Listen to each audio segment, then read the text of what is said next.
Islamisme et berbérisme, pourquoi il faut sortir de la dualité obsessionnelle?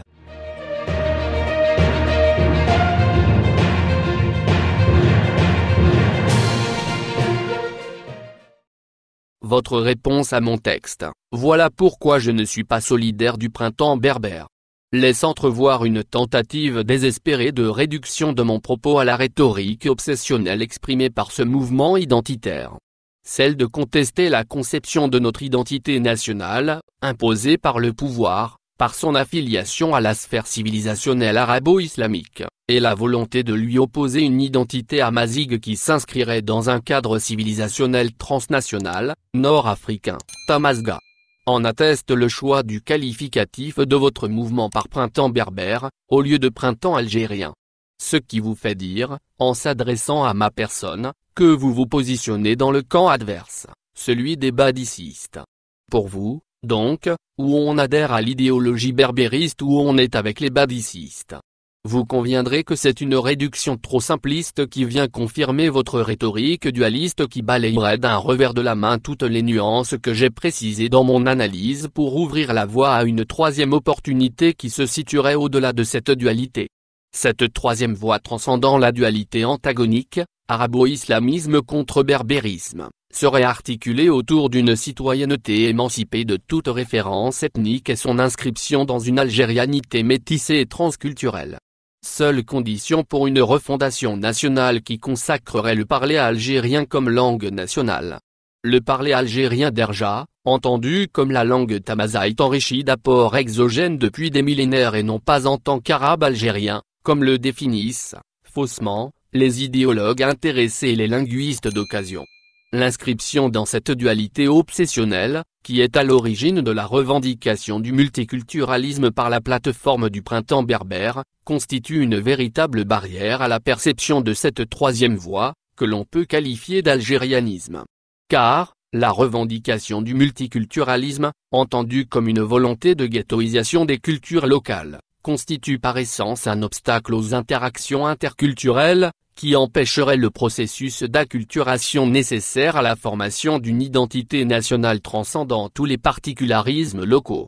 La formation d'une identité nationale, produite d'une acculturation indéfinie entre ces différentes expressions culturelles locales, constitue un gage de formation d'une citoyenneté identifiée autour d'un intérêt commun partagé par tous les membres de la communauté nationale.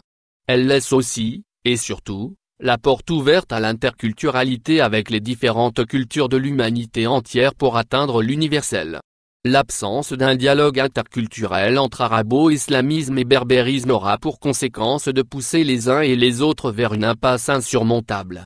Les uns recherchant l'hégémonie culturelle sans partage, et les autres vers la recherche d'une autonomisation dans le souhait d'un fédéralisme à caractère ethnique par la partie la plus modérée et par un séparatisme territorial par les plus extrémistes. C'est dans cette perspective que je considère le printemps berbère, comme l'expression d'une quête de la pureté ethnique, par le truchement de la revendication de l'identité culturelle dans le cadre d'un ensemble multiculturel à l'échelle nationale.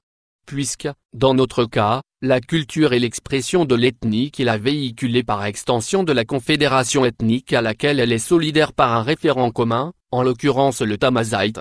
C'est un non-sens de dire qu'il y a des arabophones parmi les militants du printemps berbère, puisque tamazight est le point de focalisation sur lequel s'articule la revendication multiculturelle. Les revendications caractéristiques de la modernité politique et sociale, de droits de l'homme, de démocratie, de laïcité, de liberté de conscience, enfin, de l'universalité, etc., telles que consacrées dans la plateforme du printemps berbère sont, en vérité, un leurre. Parce qu'ils tombent sitôt sous la contradiction et ne résistent pas à une conception de la citoyenneté caractérisée par une homogénéité nationale.